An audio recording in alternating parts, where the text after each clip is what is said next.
A Light Within Darkness, Chapter 3b, Fan Fiction by Azazyel.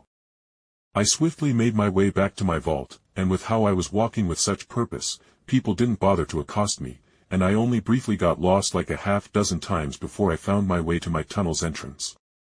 For a moment, I considered just resting for a while, but remembering how that not-so-hidden gene stealer cult was sitting on that woman I wanted to make into a cultivation aid, and not wanting her mutated or otherwise ruined, I gamely dragged one of the large black metal barrels down the right side of the tunnel towards the spider domain. But once I got closer and the lights got stronger, I saw lying in wait with its backside to me was a van-thick centipede that seemed to extend for a solid 20, maybe even 25 meters as it laid in wait in front of the tunnel's exit to the cistern. For a moment, I considered just turning around and saying screw it, but then I looked at the large metal barrel with a large hole for a hose to go into its top lid, and I grinned and then very carefully got into the metal barrel with the hose hole open and then sent out my Kasaya beads out of the hose hole.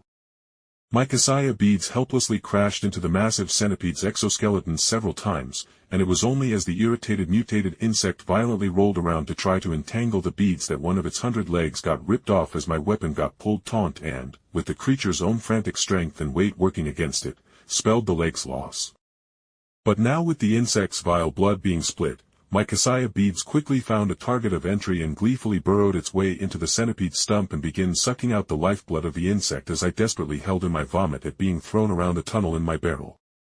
Never again. I cursed as my head met the cool walls of the slightly dented metal walls of the barrel and tried to shake off my sense of nausea.